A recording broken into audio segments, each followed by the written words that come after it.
and if you're already tired of polls, politicians and party promises, welcome to your election-free one show with Chris Hollins.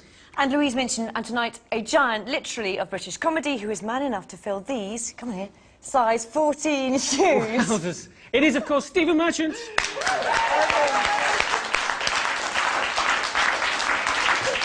Do you have trouble finding shoes? Difficulty. Tremendous difficulty, yes. Thank you very much indeed. Yes. Just directed a new film, hoping to be treated like the new Martin Scorsese. Already, you're talking about the size of my feet. Yeah, but they're very impressive. Thank you very much. Not everything's in proportion, you should know that straight away. OK. I'm so glad you told me that. We've been looking through the party manifestos. We are an election-free zone here. So far, nobody has said anything about tall people. Would you like them to? Yes, I would. I think very tall like? people should have the same rights as disabled people. Do you? Yeah, because it's a nightmare. It's difficult getting shoes and difficulty fitting on airplanes, in public transport, getting in cars, which a lot of disabled people have, kind of all kinds of benefits, extra cash and stuff. Whereas I've got to just work extra hard, get on the telly. Goodness, I can hear the Lib Dems, Nick Clegg, rewriting his manifesto. I'd hope so.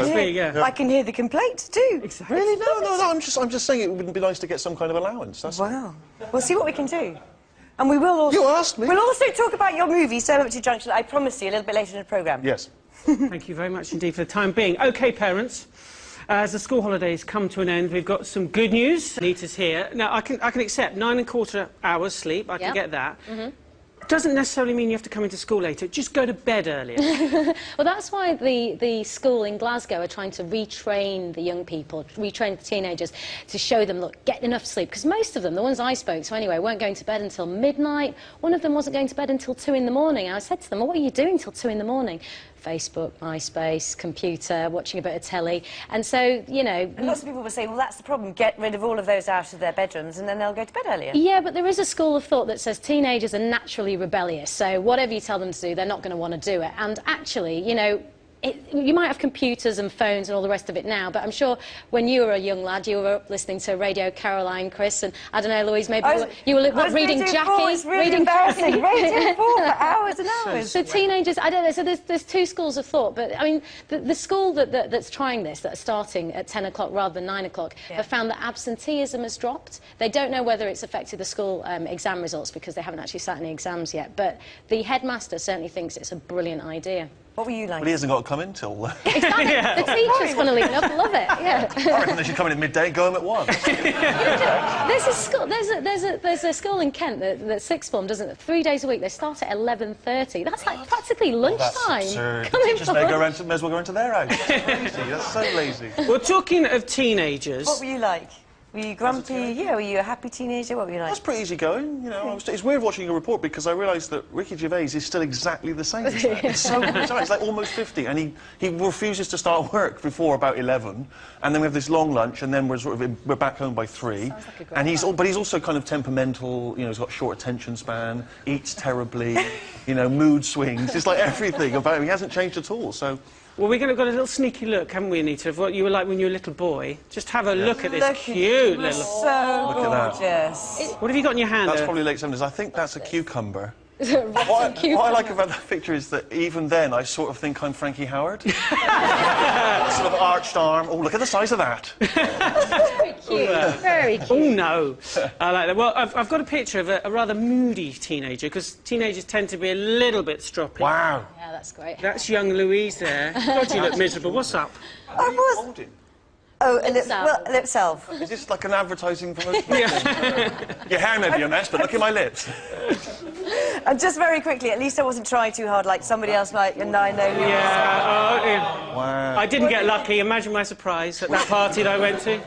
Big fan of Bugsy Malone. Yeah, it was a gangsters movie, yeah. Loved it. Oh, now we're embarrass ourselves. Thanks very much. Sleeping in, wasn't it, ladies? The Lumberjills, right? Loved them. We did like the bit of nostalgia, the old black and white pictures, which does bring us very nicely to your film. Good work. Cemetery Junction, thank you very much. I practiced that.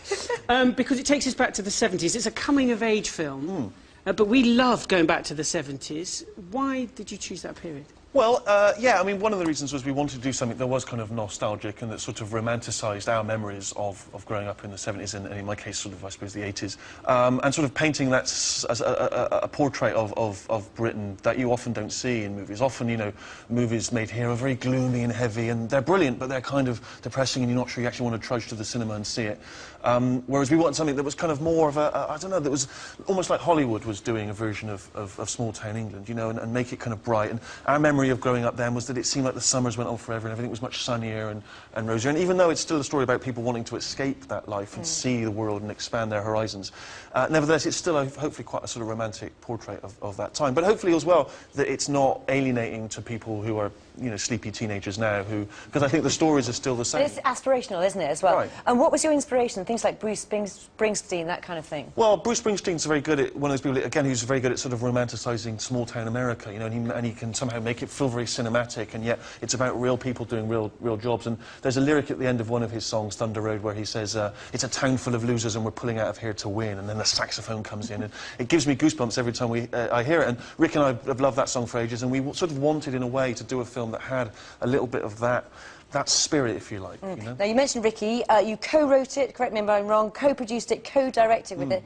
He also stars in it. Yes, he is in it, but as I've constantly pointed out to him, he seems to think everyone loves him. I've constantly pointed out, I've forwarded him many of the emails that I've got. Not everyone loves him. OK, let's have a look at him in the film, shall we? But no, I should just point out, before that just sounds like I'm slagging him off. Oh dear, now it just sounds like I was... Too late, you've already done it. No, Too late, play the clip. Yeah, no, what I was going to say was, if you're not a fan of Ricky, and there's many people who aren't, he's not in the film very much. But if you are a fan, he's in it just enough. All right, so I'm just trying to make sure every base is covered. It's a very delicate balance that then you've done, isn't it? Exactly. Also, the three male leads are fantastic. Two of them extremely good looking, the other one perhaps not so. How did you choose them? Calm down, let's slag him off. Yes, it's about young guys growing up. Everything we've done in the past tends to be about sort of people approaching middle age. This is about sort of three young guys and their friendship. And we didn't want sort of stars, really, because we thought that would sort of unbalance things. We wanted to find new people, which we've always done in the past. And we cast, and we found loads of different people, and eventually we got this group of three together, and we called them back again and again for auditions. And at one point they were coming up the street, and they were coming for another meeting, and we saw them through our office window, and they were pushing each other and joshing around and acting like a real gang. And we thought, brilliant, we found our gang. And they told us, once we'd finished filming, that they'd staged the whole thing in the hope that we were looking through the window. So we've basically been hustled. Film's a disaster. And you know what? They're fantastic. I wash my hands of it. Yeah, thank you very much. So when is a minute not a minute? Probably when you were trying to dig yourself out of the Ricky Gervais bit there. But when you're watching the one show, does it zip by in the flash of an eye? Or does it seem to last an hour because we pack in so much fun? Don't answer that, Stephen. Dr. Phil Hammond has discovered that, like beauty, time... Interesting stuff. Now, I'm going to take you back in time now. 1997. Yeah. Do you remember this? What Y on the 80s hit The Only Way Is Up? Steve? Yaz. You played well. You've got £15 to take away with you, and the fountain pen embossed with blockbusters. And I know you're a writer, and I wish you luck in your film career and all those artistic things. So, good to see you. Steve Merchant. Oh, brilliant.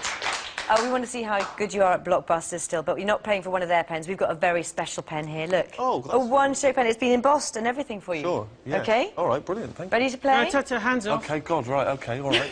Concentrate. Bear in mind, last time I answered 3 questions correctly, I got £15. What did you do with that money, by the way? I don't even remember if I cashed a cheque. I remember the cheque, they were obviously so disgusted that I remember half the cheque was sort of left behind in the chequebook. It was sort of, there was a torn edge, like they'd just gone, this idiot. Posted it off. It was so humiliating. Thanks for reminding me. So focus. What T is the practice of stuffing an animal? Taxidermy. Correct. Is that it? Thank goodness. Give me the pen. I was hoping to keep it. Earlier today, one of Britain's most unusual auctions took place, a taxidermy sale of 250 stuffed animals from...